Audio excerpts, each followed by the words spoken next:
like eXp Nation is going wild today. All Um, right. So Everybody's we gonna get excited. rowdy? We gonna get Oh, it's rowdy? going to be, it's kind of what happens when you get, all the stars align and the dream team gets put together and gets to work together, all in There one you go. place, one team, one dream. There you go. So, Cool. so Curtis, what would you like to tell us? Because like everyone that's joined EXP, there's a process that we all go through Yeah, yeah. before we end up saying yes. Right. And I just kind of want everybody to understand your process because I think everyone's in a different place, maybe happy where you're at. What What was it that made the difference for you? I think everybody's a no initially, right? Yeah, I mean, you have to be a no. If you're a yes out of the gate, I don't know, it kind of freaks me out a little bit, right? I don't know. We were, it was a long process. And I've only been over EXP for a day, like not like yeah, I guess exactly a day. And I'm just super stoked to launch out this dream team stuff and talk about what that journey's like and what we're going to be doing and just super stoked about it. So I guess my journey. Can I give a little backstory? I guess like how do we kind of get into That's a great having idea. a conversation and stuff like that? Because if not, we're gonna get out in left field. I know I'm gonna forget, and I told I was gonna share a story, and I know I'm gonna forget it if I don't. Can I at least preface? I mean, Oh no. I assume everyone knows Curtis Johnson because I always like to say you were the first in the first 30 under 30. You're telling me it's the second 30 under 30. I thought it was the inaugural edition. I think he Um, was the second one. It's on my wall. That's funny. Let's right. see. So There it is. yeah, Like it was what year? May of 2002. Dude, that's 2002, and you've been selling basically since then a couple hundred homes a year ever since then. So you guys do the math; it's like over 5,000 homes he sold in his career. One of the top agents in the world in terms of production, and so yeah, it's a big deal when Curtis Johnson makes a decision. It's not taken lightly. yeah, Um, yeah. so yeah, Cool. and so you have a story. I'm actually a little bit concerned because as You you should know, be. uh-huh, You should. yeah, No, but Jay, I know where all the bodies are hidden, but I'm not going to share them all right now. But I will. thank you. I will share one story, and it's kind of having to do with everybody starts at no, but what makes you be open to it? And you've talked a lot about the kind of being radically open-minded, and I don't think I'm always radically open. I mean, I feel like I am, but I don't. Maybe not. But if you guys don't know Jay, he's I think the first time we talked, I don't know if you remember this, right? So when this came out in the 30 under 30 in 2002, I got a bunch of calls from people across the country and different stuff like that. One of them was this young punk kid out in Lawton, Oklahoma, which I remember because I was like, what is this place called? And he's like, oh, dude, this is really cool. I love your story, man. This or that. And I'm like, dude, just chill for a second, right? And he's like, here's the deal. I'm going to be on it next year. And I'm like, yeah, I know you will, dude. I could totally tell you're going to be on it. Yeah, sure. But you were on it. And I was like, because it stood out to me. And then, when I saw it, I was like, holy cow. And so I reached back out, talked to you. And then we had met up at a couple of Proctor events, just a little bit, didn't really know each other that Yeah, well. But the story was, so 2005 was really the time we really started kind of hanging out and started masterminding quite a bit. And it was in San Francisco, if you remember. It was in, I think it was a spring one, but it was with Coach Ken. Coach Ken Goodfellow was my coach at the time. Amazing guy, just absolutely incredible. So it was at, I don't know if it was the Fairmont or whatever it was in San Francisco. Totally, it was really expensive, really nice. And I grew up in the Fairmont. Bay Area. It was Um, the Fairmont. was it fair? And it was up on top of this hill, and it was amazing. And we had this great couple-day event, and Michael Gerber was there, just blowing the room. It was so incredible. I ended up spending a few days with Michael Gerber, going through the E-Myth or the dreaming room process, and just really getting clear on your business, and that really helped scale our business. But at the time, it was a room of probably, I don't know, 70 people that I just looked up to and just admired so much. They were crushing it, just absolutely crushing it. And I was just so excited to be there. And I think the first night we had a mixer or whatever, and you, Matt Wagner, Jeff Willems, you guys and Mike Reese come stumbling into the elevator, and I'm like, oh my gosh, dude, I haven't seen you like in a year or something like that. We start talking, and then we went to masterminding, all kinds of stuff like that. And all of you guys just really, I mean, that group right there has totally impacted me. I know Jeff's come over, and Jeff and Marcy down in Tucson have been crushing it. So anyways, here's the story, right? So we go through this like couple days with Coach Ken. It's amazing. And I think it ended on a Sunday. I can't remember, whatever it was. It ended, 5:00 if you go to conferences. And so I'm just beat. I mean, I'm like, you get done with a conference and you're just like, oh my gosh. So I'm sitting in, I go in the lobby, and I had like a couple hours before I had to get to the airport. And I'm like, oh, all right, here's the deal. I got to stay focused. I'm going to just do my work. I'm going to take all my notes and compact it into, 8 or 10 different chunks that I'm going to knock out really quick and go through. And so I sit down, and I pull up my stuff, and I start working through it. And I'm sitting here like this, and all of a sudden, about 5 minutes later, 2 guys come, and they sit down in these chairs right here. And they were foreign, right? And I'm like, and they had different garb on and all kinds of different stuff with it. And they looked like the Dalai Lama, but I couldn't understand. They were talking, but I couldn't really understand what they were saying. And I was sitting there working. Have you ever had like I feel like I'm pretty spiritual sometimes, but maybe I'm just dumb. I don't know. But I felt like this voice was saying, you should talk to him. You should talk to him. And I was like, that's the dumbest thing. I don't even know if they speak English. This is the dumbest thing. How could I talk to him? And I'm like, I'm busy. I don't have time for this. And they were talking, just 2 guys that are sitting there talking. And I kept feeling like I should just start talking to him. And at one time I kind of looked up and made eye contact, and then I just shut it down and I just kept working.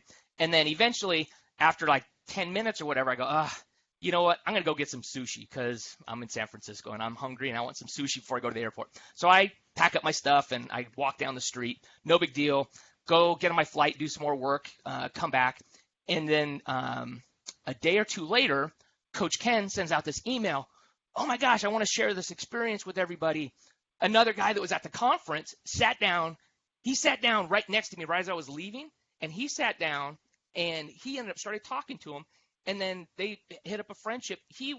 I guess it was someone's wedding or something, right? So there was a prince the prince was in town. It was right. like, so Tony Robbins is across the street in a hotel or upstairs, and the Dalai Lama, and they bring the guy up. They hang out with them and take pictures. And then Coach Ken sends out this picture, and I don't have it. Ken, if you're watching, you got to send me this picture because it just drives me crazy. But it's so embarrassing. It's embarrassing to go, I had this chance, and I felt it. I felt like I should do it, and I just wussed out, and I didn't do it. And I'm like, I love Tony Robbins and the Dalai. I mean, that was incredible, and I just blew it. I blew it, right? I didn't take that chance. In our world, we kind of come up against chances all the time where do you take it or do you not take it? But that was one of my massive clusters, I guess, right? Right.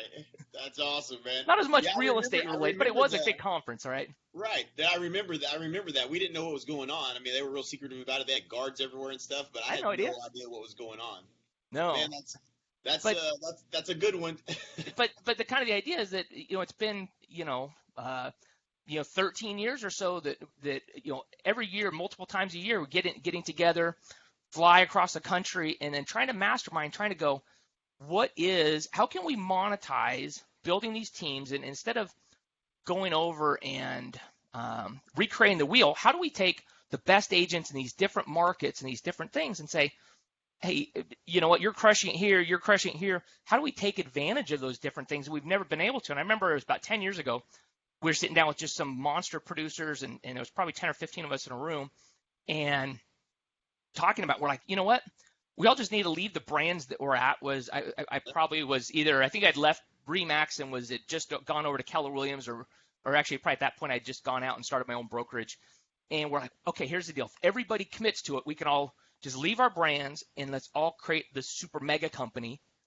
And we're like, okay, well, what do we call it? We could never get past that, right? And we're like, there's too many egos. There's too much. It won't it would work. have 25 names in it because of ego. Exactly. But we're like, but we need to. How do we take advantage of that? So that's always been kind of the one of the things is how do you take advantage of this to have like economies of scale and then to really get everybody on the same page instead of even having people competing against each other in the same market and stuff. And so I know this has just been a trial for both of us. I've failed, 100 times over, trying, expansion, going big, going small, and giving up and, forget it, I'm not going to do it, and this. And And then to kind of get to this point over the last year or so, when I first saw it, of course, I'm like, you know what, this is the same old stuff. It's not going to work. There is no perfect system. I mean, I still don't believe there's a perfect system, but this is pretty dang close, right? This is pretty dang close. And so, of course, really it's a is. no initially, and everybody probably is a no. But I guess we can kind of talk through a little bit. I'll share just a little bit about how I got introduced to it. And then I want to hear you kind of go through a little bit more about your process with Al and stuff like that. But it was probably about 14, 15 months ago or so. I was looking. I wanted to ramp my company back up again. I had my own brokerage, and it was going really well. Still selling a couple hundred homes. I think probably close to about 300 homes. And I was making a decision. Do I, same thing. Do you ramp down and go, okay, do we get a better ROI and have less headaches with less agents? More inside sales, more just listing specialists, things like that. Or do you go ramp up big, go big with marketing and stuff like that? So I was in the process of, I just barely collapsed it down again, and I was getting ready to build it back up. And What problem were you trying to solve, Curtis? What were you trying to solve with? Because I hopefully everybody caught that. Let me have ISAs make the calls. No, let me forget it. Give it to the agents. Okay, no, let's just keep the 3 good agents and get rid of all the shitty ones. And they're like all these different conversations of like what's the best way for the model to work. But what were you really trying to solve? You were probably out of the business at this point, or trying to stay out of the business and not get thrown back into it, or what were we at? I mean, I've been out of production for 10 years, 12 years or so, right? And succeeding through people, and I still like that. I still involved, quite a bit. But as far as going on the appointments and things like that, we try and leverage that as best we can. But the goal is not to go back to get it going on appointments. I love it, right? But I just made a decision to be a non-competing team leader, right? That was just one of the decisions. I've worked in other sales, and I think it's really tough on an environment when you've got the idea that the team leader is going to come in and take what they've got and drop the pieces for everybody else. That's just my opinion. Sure. And so the thought process was, you know what? At the end of the day, I just got to feed my family. I just need to make money, and I just, I'm just not into the drama part. I just don't need a lot of drama. And you go through, you take somebody that hasn't done anything and you help build them up to sell, 10, 20, 30, 40, even 50 homes a year. And then all of a sudden they go, hey, I don't need you anymore. I did this all on my own. And then they go off and they're your competition. And then you go back and you do this thing again. And personally, it's hard. It hurts because you go all in and people, and your agents are like your family until they're not your family and they turn on you. Right. And then it just breaks your heart. And you go, and as much as you try and tell people, I'm here, I'm giving you everything, I'm trying to help out, it doesn't always feel like that. People come from job mentality of, they look at there's a boss and trying to get on the same side of the table. And I think that's where the eXp being a shareholder in it, I think that really where it kind of comes around. So, but I had gone through and I decided, the future is going to be, it's going to be hard to be that middle game. You've got to be a big player with big marketing and be able to really expose your clients' homes to a lot of people, or you're going to be kind of almost irrelevant. And so that's where I decided I really had to go big again. I started to go big. Chuck Fazio, my partner here, we started having conversations. He was building the most incredible office of the future with Revelation Real Estate. He had about 500 agents at the time. And I just thought he was crazy for building this building, and that's where I'm at. You can see there's a bar out back. You got 2 bars and cafes and water. There's a band out back, a couple times a week. I mean, it's like 200-seat auditorium. It's amazing. But it's a unicorn. It's not duplicatable, right? Right. So we started talking, and he goes, hey, come on over. I need a big team, and let's build this thing, and maybe over the next 3-4 years, let's build it up to 800 people, and then I'm done. I'm going to cap it out. And we started going over it. It just made a lot of sense. I just love the guy. Just love him and Angela. They're just incredible. And that was the plan, right, to come over and to be able to do that.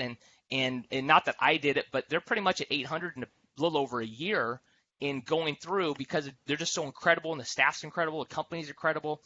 But so Chuck's kind of capping out, and I went to Chuck and said, hey, we got to find a different solution.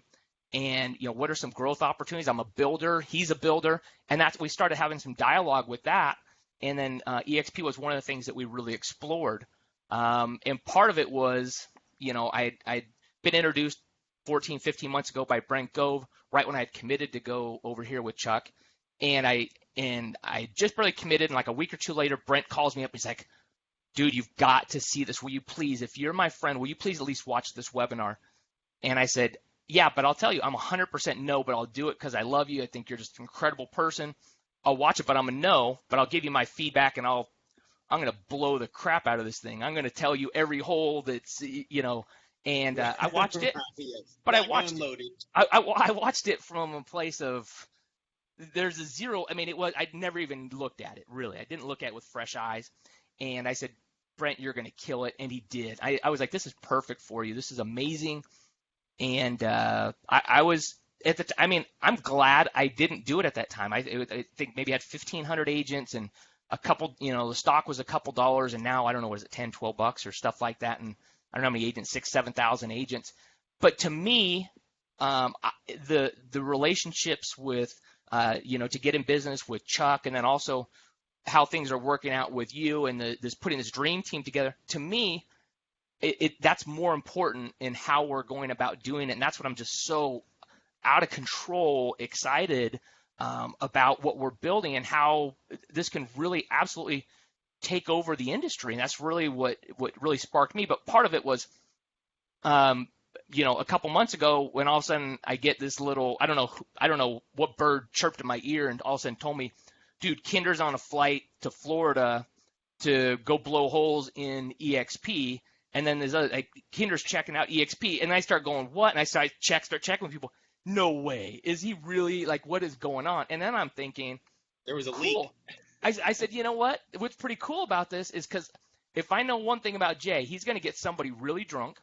And they're going to tell the truth. They're going to open up, and he's going to know where, what's going on.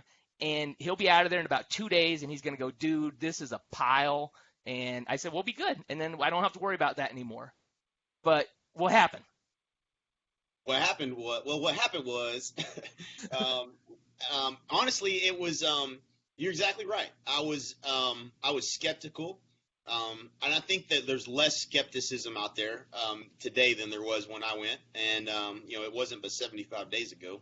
But since I joined, it was a few months or a month before that, I guess. Hey, I've only been in a day. What do I know? I don't know. Right. Yeah. So yeah, we're very seasoned here. We've been here forever. Let us tell you how. I can tell you this: it's way better than what I was doing before. I know that. Yeah. And it's been great, but yeah, I just didn't know, and for me, I just wanted to know the people behind the company, and right. And what their vision was. And I'll tell you, the moment I sat, first of all, we walked in. First of all, Brent Gove took care of everything. He is a class act. I am privileged to know that man. He is amazing. Yes. He took care of everything and made it a great experience. He scheduled lunch, dinner, breakfast. With everyone on the executive team, because that was important for us to get to understand the vision and where they were taking this and how we could become a part of it and if possibly be supportive and be a part of it. We wanted to know everything we needed to know, and so you got to just pull the curtains back and strip in and I could imagine you were brutal, asking questions and trying to rip it apart. I have nothing but questions about everything. And there was a moment I was sitting actually in the audience, and Glenn Sanford was on stage, and he was talking about core values, and it was like it just felt like an EGS. It felt like exactly what everything in my life I've been trying to do myself. Exponential Growth Summit, which right. if anyone doesn't know what that is. So the events that we did, it just felt a lot like that. But I saw Glenn, talk about, and there's one of the core values of the company that I think is one of the most important core values of all, and it's sustainability. And when you think about your business and sustainability, and when you've humped it as long as we have, and Braden actually told me I should not be using that word. So I say humping it all the time, and he's like, well, what does that mean exactly? I was like, well, I don't really think about it. I just use the word. So you're from Oklahoma. You can use whatever word you want. Because we say a lot of things we shouldn't say. But you use MF as a comma, but right. You smile you're just like, oh, and you just start smiling, and I'm like, dude, other people can't do that. Because right. if you don't wear boots or something like that, you don't get to just say that. Yeah, you just have to play dumb and be ignorant. You can just do and say whatever you want. It's worked for as long as I've been alive. So yeah, but it was that was a big that was meaningful to me. Because I understood, Glenn's vision and what he was trying to solve was exactly what I had been trying to solve, and he built this great company Right. And he has this beautiful business model and a vision that I never would have seen. I never would have put it all together with the cloud, the scaling this thing nationwide, a growth. We tried to expand. We tried to Heck yeah, we expand did. in different states and do everything. Like, and we had this, like, we're like, it can't be done. You can't do it. It is. I'm not going to say it can't be done, but it ain't going to get done without a large budget Yeah. to do it. And even if you look at expansion, I mean, they say right up front, page 1 of the expansion manual, you just get ready to spend 250,000. That's if you do everything right and you don't In the KW model. Right, in the KW model. You're But even in that, and like I said, I love KW. I was a teeny tiny part owner in one market center for a year or two, and I made a couple $100 in passive income, over that year and a half, 2 years, right? Was revenue share, right? Wasn't great. But it was, but it's still, I love that. I still love that company though. But it is a great company. But here's the deal, right? And I looked at the expansion models even before, I came in here like a year and a half, 2 years ago, went deep in that and looked at the different options and going, okay, I even had someone said, hey, here's the deal. I own these different regions. We can go in, you can go into these like 10 different offices. You've got great name recognition. You can go in and pop these little expansion teams up. And I'm like, okay, first of all, I don't know if I want to travel that much. But then you start looking at it, and the numbers don't really come out. But the idea is, the thing that threw me off was I'm like, okay, so, would they be really excited about it? I said, well, yeah, maybe not. They might not be all that excited. I'm like, well, why wouldn't they be excited about it? Well, some people are territorial, and then you got the cap situation. You got to be paying a cap at all the different places.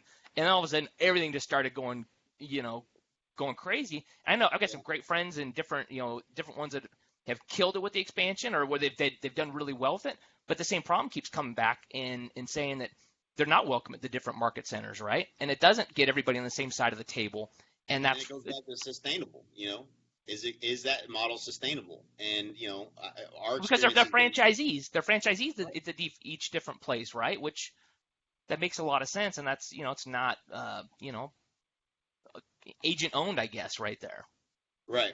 And, Curtis, we talked about, and so that was my experience. And obviously I got to meet the leadership team. I was extremely impressed. If you've ever tried to onboard, one person to your company or to your team, the challenge of like correctly onboarding one person. Oh my gosh. That time, I think in that week they had onboarded 50, not agents to the company. That they're doing 250 agents a week right now. So think about that for your systems. How well the systems have to be dialed in. But there was about 50 employees that were getting added to this, the Facebook workplace, and Glenn had added me to it so I could see it. What I saw behind the scenes was a corporate operation that is a publicly traded company that knows exactly what the heck they're doing. And, cool. That's just not something that you can go out and recreate. You can't pretend and know what you're doing in this game. And their leadership team, their executive team is A++.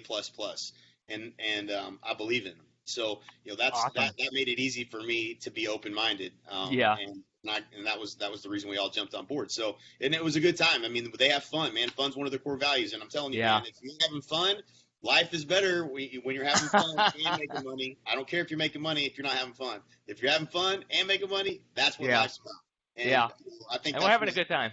Right. And that's what, let's talk about that. We the dream team. What does that mean? How are we going to be able to work together? This model and the alignment. We talked a little earlier about, how many agents do you think you've hired in your lifetime, right? Like, I know that I've walked into the grocery store, and I know that that somebody who used to work for me as an agent, and they don't anymore. And I don't even know if they're in real estate or what. But how many agents do you think you've hired in your lifetime? Would you say they don't work for you anymore? So this is Jay and I's relationship, right? Before this call, he asked me that, and I said, please don't ask me that. Just don't ask me that. It's too painful. I don't know, man. I'm just trying to think. I got in. I got my license in '98. I started going in '99. I crushed. First year I sold 10 houses. Next year I like the first 8 or 9 months I sold 42 houses, and I hired a buyer agent. So I started a team. I don't know what that's 17 years ago. So I've had a team ever since. I got a buyer agent before I even got an admin, because I didn't know what to do. No, I didn't. There really weren't that big of teams at that point. They started to kind of get going. Goodness gracious, man. I would, if I probably had to guess, right? You go through the growth and you've got that 90% turnover rate. I would say hundreds, right? I mean, Right. 400, 500, maybe. I mean, Right. which is just a crazy number.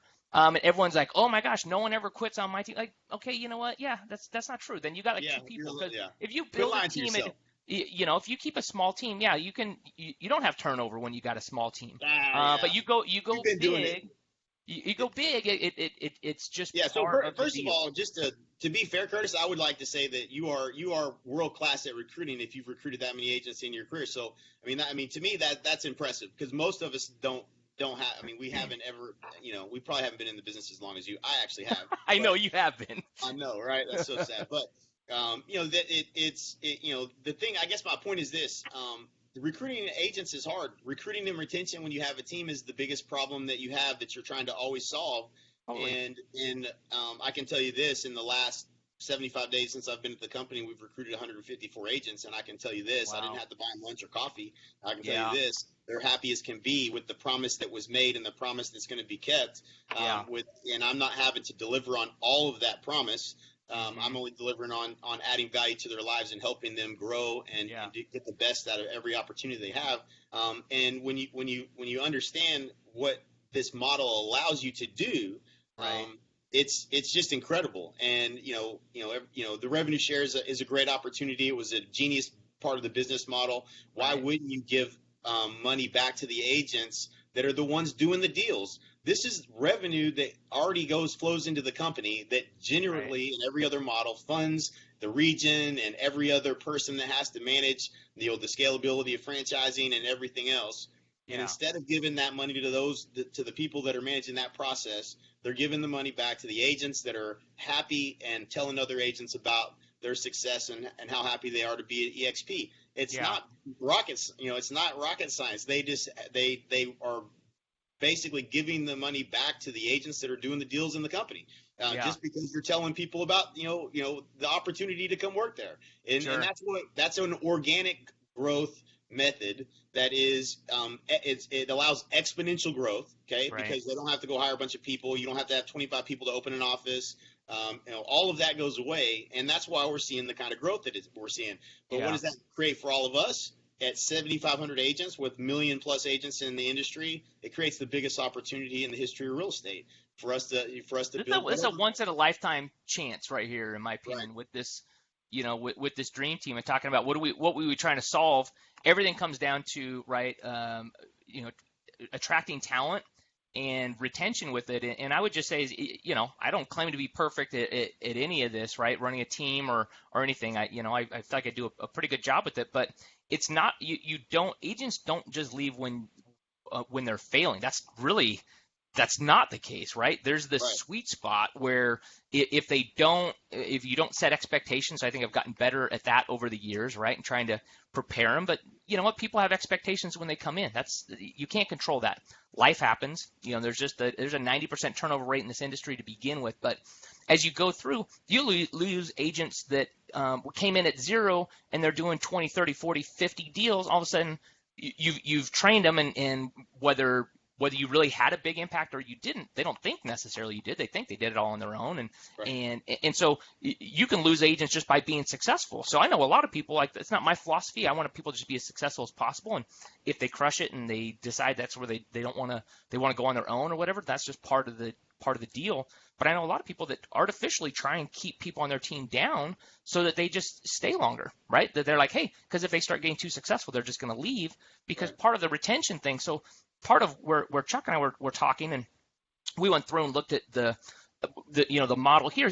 I mean, to do what they've done and to he's just such an incredible business mind and what he's built here. But it's such a unicorn. We've talked about, and he's here in the Southeast Valley in the Phoenix area, like 800 agents, one of the top 10 offices single offices in the entire country, almost about 1.5 billion, I think, in sales in a year, which is just crazy. They got a brand new book that's coming out, I got a and copy of it. oh I my started gosh, reading it. yeah, Yeah, I mean it's it's incredible. amazing, right? He is. Great, They're great, both Chuck and Angela, top class people, sure, business minds. sure, Very impressive. I'm very yeah. glad to have the opportunity to work with them. Yeah.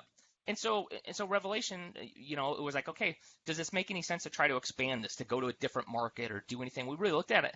and they were like, no, we really don't want to do it. And I'm like, I couldn't do it. I'm like, I know I couldn't do it. And people, when they were launching this building, I mean, this building was, front page news all over and different things like that. A lot of people were saying, okay, well, give me the specs on the building. So they've got 2 bars, and they've got this patio, and they've got these classrooms, and they've got all these different state-of-the-art, call booths and all kinds of different stuff with it. Like the building was actually the thing, and the building, is just part of the family, right, within that. Right. But it's not duplicatable. But it's also the Phoenix metro area is so monstrous, it really only serves a little area. And so Chuck and I were talking, he's got a big reach outside, and he wants to, obviously he wants all glory to go to God, and I agree with that, and say, if God gave you these gifts, how do you get this to more people? Mm-hmm. And then just this 800 people in this one segment that he's decided they're capping out, and they're just not going to hire, or they're going to just replace the bottom agents, right? And so as a team, I'm like, well, that kind of scares me a little bit. I don't want to be stuck not being able to get people to go there either. And we looked at this and we said, okay, well, what are our options if we went and created something different at the same time you were kind of going through these different things? And then we just decided, you know what, hey, maybe I'll I'll take my team and I'll start working on building our Arizona section, and Chuck, and we're going to expand out. And even just, like I said, we just kind of did a light launch this last week, not even a week. And we've already got, different forks and, all over several places, Southern California, Atlanta, Utah, different places up in the Northwest, and, 6 or 8 other ones that are kind of starting to come together. And that's just in the last few days with it. And that doesn't count, 20, 25 people that are coming over from here that we're going to, that we're kind of going with. It's so exciting. But the thing you talked about, what the dream team is, right? So, a little over a year ago when Brent came to me, it was about the company, and it was about the chance to work with Brent, who I just love dearly. He's I mean, I just want to just do whatever he says, because he's just so incredible, right? You just, like a puppy dog, you just want to follow him, right? Yep. And and at the time timing wasn't right? Maybe you're watching this and you've already decided it's 100% no. I get it, right? I mean, I turned it down for over a year, but now the time's right in that going through, and it's not just Brent, right? You got Cliff Freeman, who's a great coach of yours, right? You've got Al Stasek, right? You got Mike Reese, and you got Chuck, partnering with me and going through, trying to say, if you're going to look at this and you're a big player and you want to take this big, do you think it would help to have, people that have done billions and billions and billions, and even upline from that, you've got Gene Frederick and Rob Flick, and people that have been the biggest recruiters out there, and having these recruiting systems and all the training that you've ever put together, all the training I've ever put together, and Brent Gove, he created this mega open house stuff before anyone even heard of this stuff. Yep.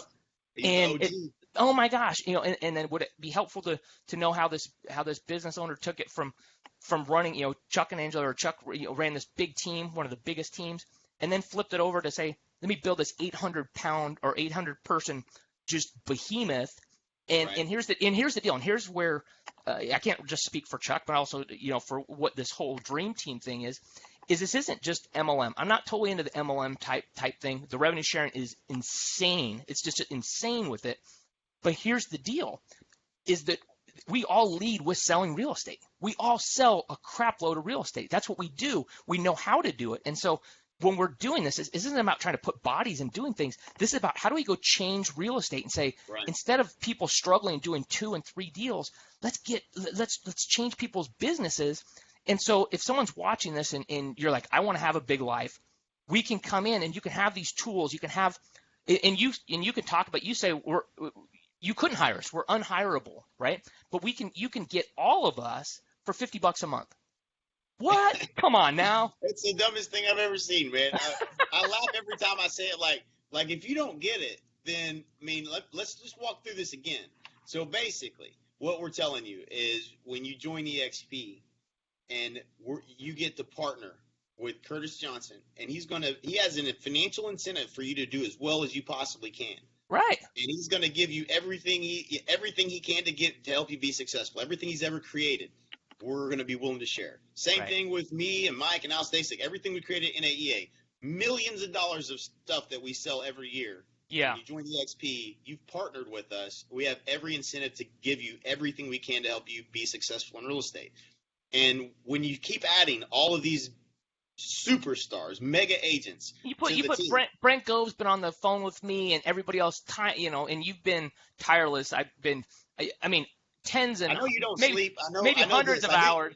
I did not know this, that you don't sleep. Now, that is a common thing that happens, but when you watch the webinar, I tell everybody this. Listen, you're going Yeah. to be pacing. You're going to be pacing the carpet. Your spouse is going to be like, what the hell are you doing? Go to sleep, and you won't be able to sleep. And then Yeah. that's going to go on for a few days. You're going to get on the phone and talk, and you're going to ask questions, and that's Yeah. the process people go through. And if you haven't seen the webinar, I think I put the link in the profile here. So the links in here. So go watch the webinar, right? That starts the process of kind of. If you haven't, like, there's a And handful of us. then reach out to busy me, people. right? Right. There's a handful of busy people that are just busy as we are too, and I get it. And you don't want to spend an hour to watch any kind of webinar. 100%. Take the time to understand. And you made a really great point, Curtis, as we were talking earlier. You had a couple of agents that reached out to you that were that used to work for you. Uh-huh. And they had already jumped on board to eXp, which is evidence that we have a ton of money that we lose out the top of our businesses every year as agents leave and go somewhere else. If we had all those agents back, we probably would all be mega rich. Okay, so you asked me, right? What would be your revenue share type stuff if all the agents you've ever hired in Oklahoma and Dallas, if you'd never lost one? I don't even know. It would be silly. It would be silly. Yeah. But that's the whole goal is to not lose that revenue and to capture that. And why are they going to stay? Tell me. And this is what's important that people understand. The reason that agents are going to stay is when you mentioned something about your team and this is what I believe. I believe there's just a misalignment in the team model to your vision as the business owner and the agent's compensation. The agent's compensation is misaligned to your goals as the business owner. Okay, go take that deeper. What do you mean by that? Well, I don't think the agent really cares if you make any money in your team. They do. Think about it. Are they more worried about getting that next deal, or are they more worried about your business and its success and your ability to continue to innovate? They don't see it that way because compensation is just misaligned. They're aligned to doing the deal and hopefully getting as much commission as they can for themselves, as opposed to what's better for the overall vision of the company. Got it. When you have a publicly traded company that everyone owns stock in and has skin in the game, you tend to look for what's best for the company, and that it creates this alignment. And that's what has been missing in our team models. We want our business to be profitable. Our agents want to just make more money, and there's no alignment in the model. So when you add that and you add opportunity, which is this is a magical word, guys. If you want to understand the psychology of real estate agents and human beings, when you present opportunity, everyone who is talented turns their head and says, what you talking about? You got some opportunity over there? I want a piece of that. That's how we're all wired. So when people see there's opportunity and it's real, and people show me their $100,000 a month that they're getting from people they've told about eXp, I'm gonna pay attention to that. Okay, they get up out of bed today and they had $100,000 drop into their account, and all they did was tell people about an opportunity. I'm gonna pay attention to that. You got me. I'm listening. Okay. In your write up in that blog, I think I put in a post on my site. So maybe reach out to me or go to my Facebook page.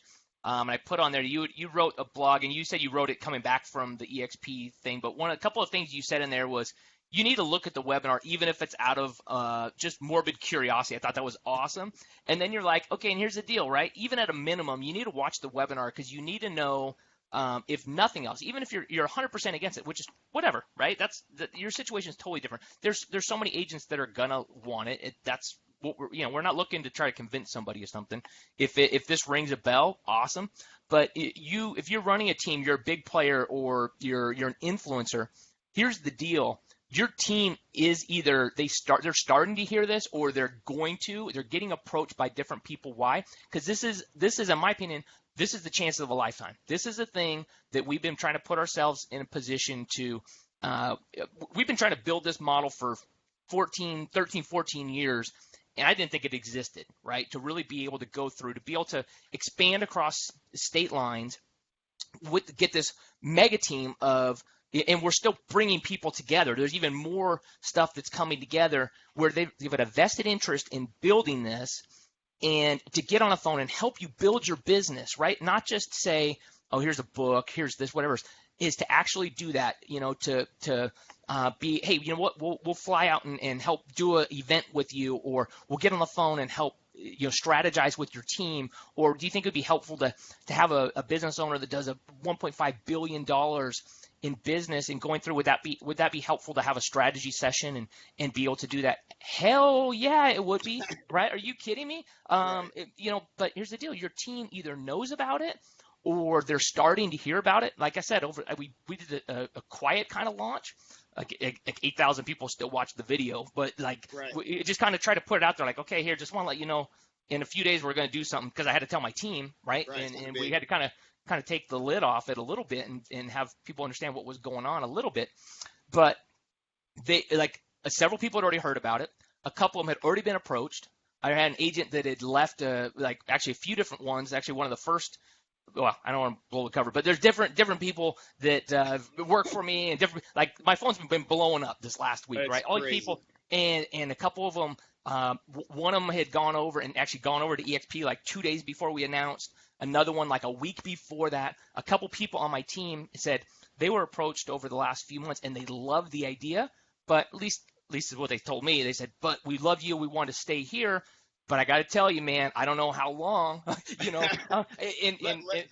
they're pretty excited about it. They're like, right. I get this team and I get to go do this. Are you kidding me? So I don't know. I'll be honest with you. You don't want your agents. You don't want me to send this webinar to your agents. I guarantee you that. Because let me tell you how this is going to work.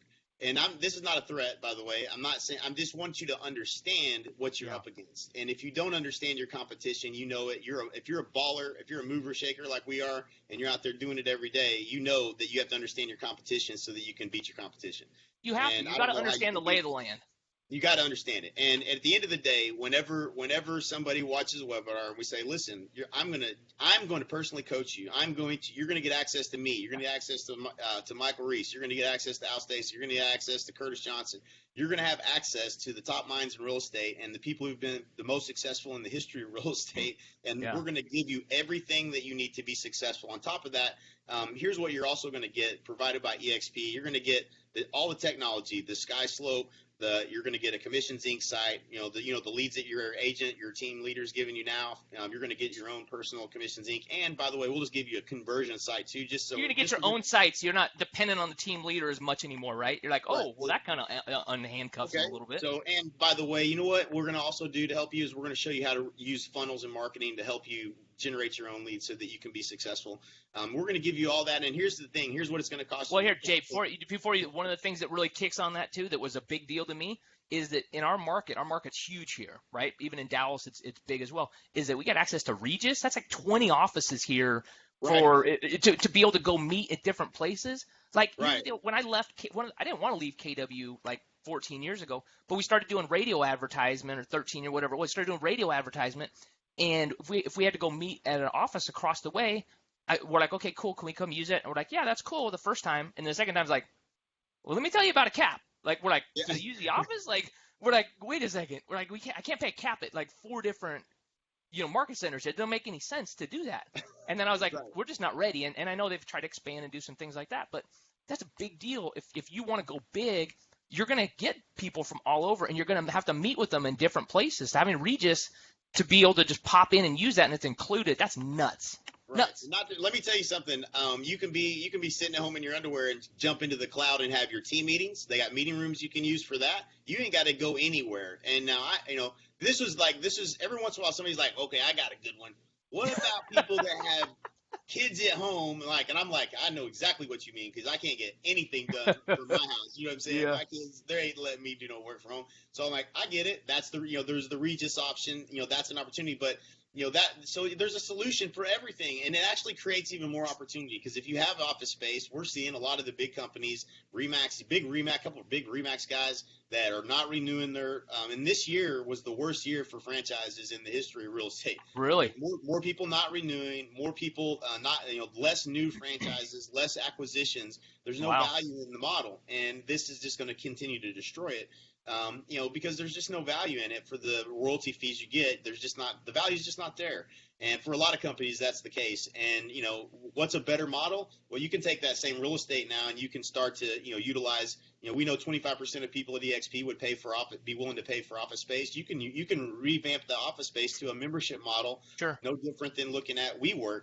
So this opportunity actually creates opportunity. So when you start thinking about, oh, well, that might be an issue, I can see that. Sure. And then you see, oh my, that just creates more opportunity for someone to solve another problem. And it's really fascinating. But when going back to that pitch, I know it probably hurts a little bit. You'd probably be a little bit mad if you saw one of your agents watching a webinar where you heard we were all going to coach them and help them be successful. But that's the same webinar you're going to get to use to recruit or to attract agents to eXp. And that really is what it is. This isn't a sales pitch, guys. This is pure attraction. If you're not like, it's not like a magnet, and you're just okay, I get it, guys. That's a really good idea. I like it. Let's do that. Can we do this? Right. So for what, $50 a month, right? Doing that, they get to get in, play the game, get to say, hey, I'm going to get Curtis, I'm going to get Chuck, I'm going to get Jay, Mike, Al, Brent, all these people that are really vested in there, all the way up, right? Even if you're saying, well, that's only goes 7 levels, which only 7 levels, give me a break, right? But even if they don't, even if it's off the thing, you want the people ahead of you be making money. You want them because it's got to be sticky. One of the problems is agents, they go, well, who cares if I move from one company that's $35 a month to another one that's $32 a month? What does it really matter, right? But here's the deal: is I was at KW. I remember when they pass out, or the date the checks would hit, or hope they'd hit, because if they hadn't bought a copy or something like that.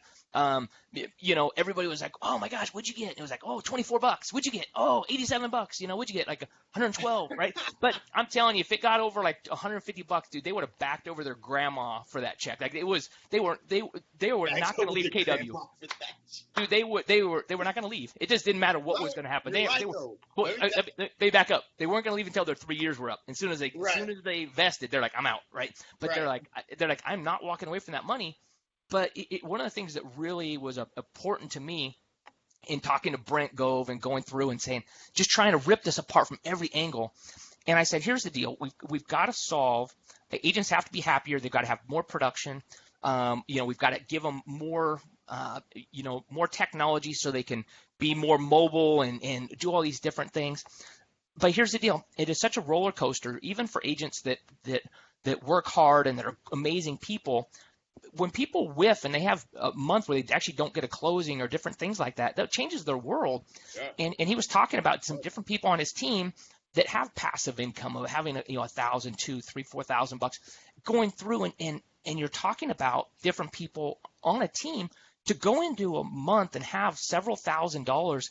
That's like a closing already in the bank, right? And that's what my hope is for my team is I want everybody to have, $2,000, $3,000, $4,000 in passive income going in. And so they're not tempted to make dumb decisions and take over price listings and do things like that. But they can come from a place of a real consultant and advisor as opposed to someone that's just commission breath, right? And they're grinding. It's a big deal. I mean, and think about it. Think about it. Do your, this is just an honest question. A lot of people that I talk to, you genuinely care about your agents. Oh, I love them. You want what's best for them. Yeah. And look at your model. What do we all struggle with as real estate agents? Saving money for taxes. Okay, let's be real. Anybody pay on time? I don't think so. We all pay late. I don't know that when I was in real estate selling it, if I ever paid on time ever. I always extended till October, and I know you do too. And so do you. I don't know. My wife's an accountant. She does all that stuff, but I will tell you. Probably. No. She's. I married up. I tell you that. But I will tell you, they again get our money a day early or whatever it is. But it's a problem. Most agents, when they're struggling to get by, that's a big deal. It's an issue. Or I get things from agents. They're like, hey, can you give me back, like my 2012 1099, like all these different. They're like, dude, if you're not filed in like 3, 4, 5, it's pretty. It's pretty bad. It's pretty common. It has, and I had that experience with one of my agents. I didn't realize. It was a good friend of mine, and I never had asked him financially how well he was doing. He had bought a rental, so I assumed things were going okay.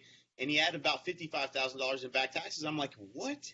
Wow. I said, we got to get a plan together to solve that problem. And how Totally. many deals you got to sell, what we're going to do to get there. Sure. I even helped them flip a house and help finance it because I care about my people and I want them to be Totally. financially successful. Now, none of us have a retirement plan in real estate for the most part. Maybe some odd, Agents, there's a few, one agents or don't two have. things. Everyone acts like they do. Everyone acts like I thought I'd be retired in 5 years. I thought I'm gonna get in.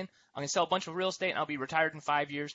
We're still like, how many Hey, people that have been in the business for 5 years or longer thought they'd still be, slinging lock boxes all this time later? right. Everyone loves it, but it gets old. Doesn't mean that it is. This is the most incredible job ever, but It it's is. good to have some leverage and be able to do some different things like it. But you're exactly right. What percent of agents do you think, if they don't have a second income from another spouse or something, have a retirement? Almost none. Mm. Almost none. And I look at this, the opportunity in stock, the fact that you can buy 5% of your commission can go towards the stock at a 20% discount is a That's no-brainer. amazing. One of my Is one a of my agents no-brainer. one of my agents who we talked about, he goes, I go, dude, okay, so we rolled that out, and he goes, hey, I just want to let you know I've already been buying that stock. That thing's been going crazy, and like Right. I didn't even know he'd even known about the company. He goes, I've already been buying their stock for a while. Right. But I was like, Everybody I what? get texts every day about the stock from agents that the timing just hasn't been quite right. They're so But how long happy. before he would have just went over there anyways? How long Right, before he would have right, just left me to go there, right? It's gonna. right, I mean, right. so if you don't look at this, if you don't at least know it and say what's your value proposition, if you're just an independent broker or you're a team leader or something like that, you just got to be aware of it. It might not be the right time for you. Maybe you're an influencer and you get the vision and you're like, dude, and you use the analogy of taking your fires and putting them together. If that's right, go through the webinar, check it out, reach out to me, and let's get on a call and see what makes sense, because we are Right. doing some freaking amazing stuff, and we just launched like yesterday. Like, we're just going, and Hey, my how phone's many? been blowing up, man. Yeah, it's and that's the cool thing about it is I've never had anyone that's involved in this group not answer the phone immediately, willing to help, do anything, jump, bend over backwards to help anybody. It doesn't matter who it is, Really. anybody. I save everybody's name in my phone that I've talked to you about eXp, and Yeah. and if you're on my team, I have a responsibility for your success, and that's how I'm treating it. I know that's how everyone that's on the dreaming team is treating it. And Mhm. that's what makes it exciting, man. That's what I wanted to do my whole life. I want to work with high caliber people that are all about high performance. And Yeah.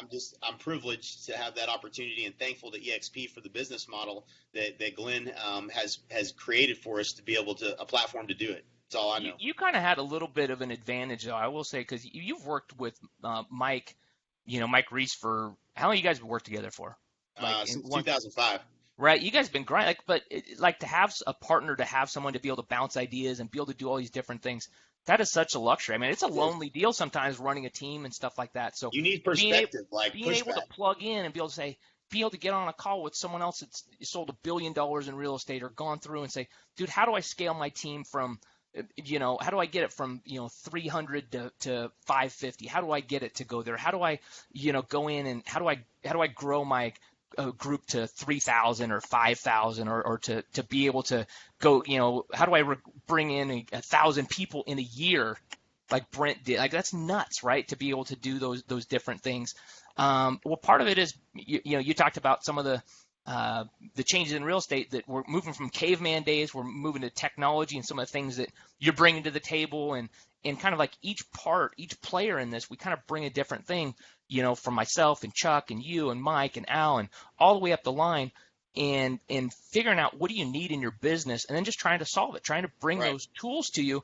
That it's not something where, I mean, you've sold coaching and you've sold all these things, millions of dollars in that, but you probably get more joy out of just Dude, genuinely I helping see it. somebody build their business than trying to make $1,000 on someone I coming to a hate seminar. selling. I hate selling stuff. I hate it.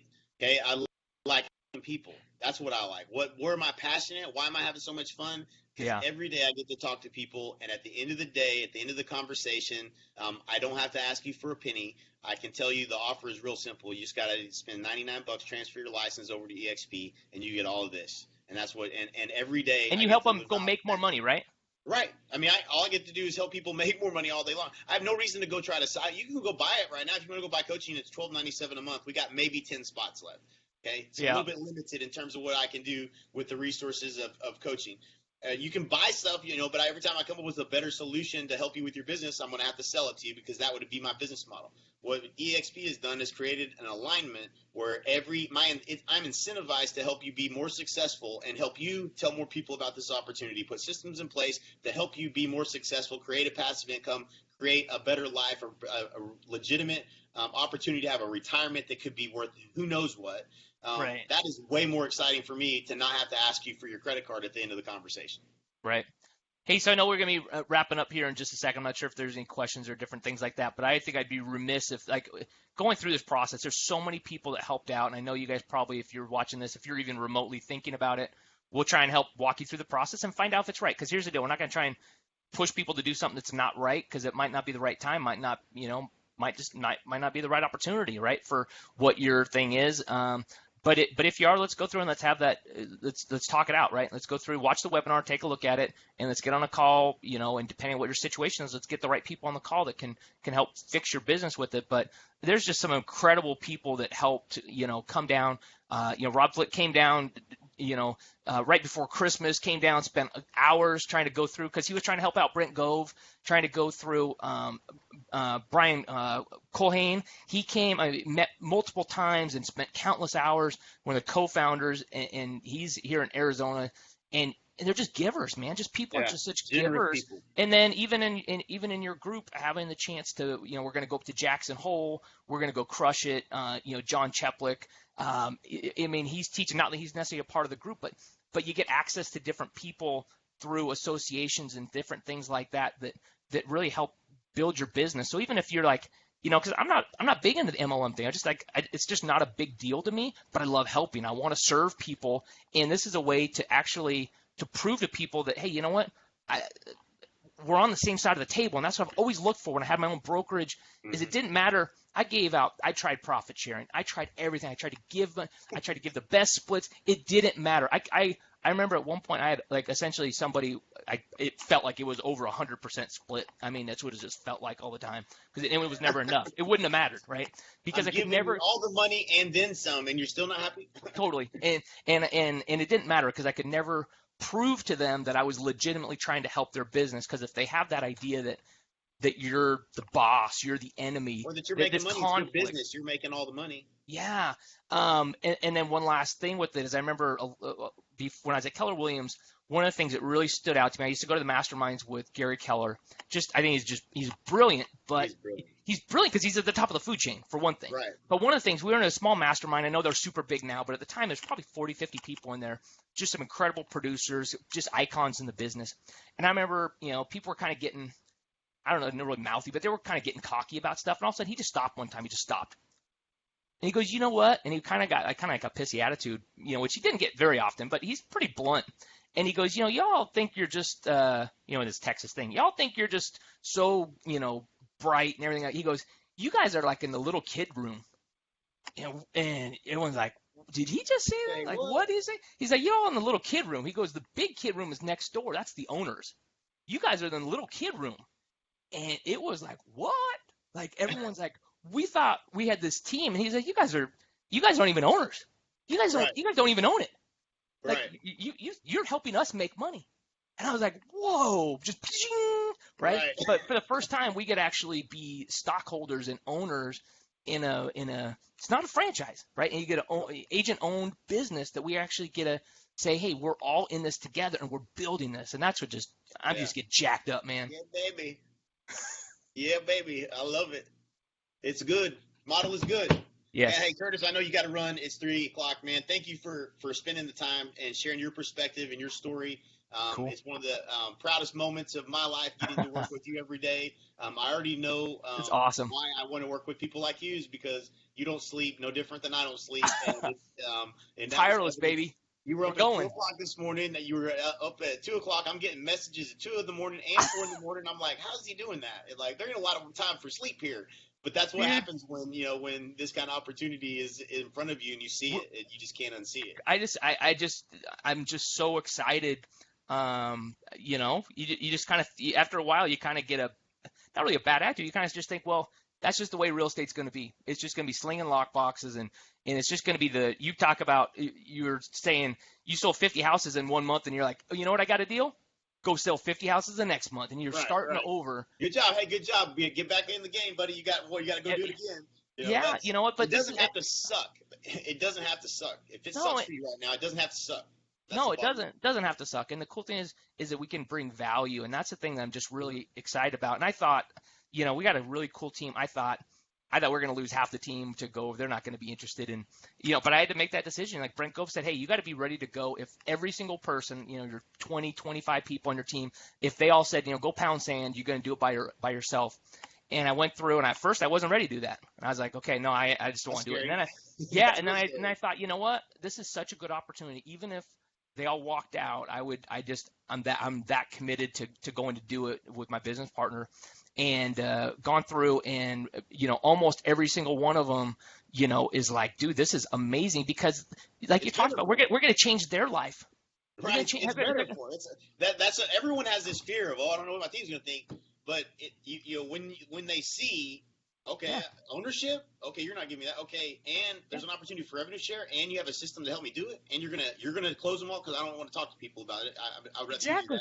They want your technology. They want all your coaching. I mean, they're sick of hearing me. They want your stuff. They want Brent Gove's stuff, right? They want access to Chuck to help coach. Like they want all these different things that it gives a different perspective, and it's kind of like, yeah, you already have all this stuff, but it's just stacking on top of it. Just like as you say, it's just silly. Stacking the value. It's adding value to people's lives. I'm telling you, it's fun. It's fun, and it's a better model. So, yeah, I appreciate everybody hanging in there. This is, we went for a good run on this one. I think everybody got a lot of value. Hope so. And hopefully got a couple chuckles out of some of those stories. But Curtis, I appreciate it, and all right, I look forward to this journey together and blow it up. So, you know it. All right. Take care, guys.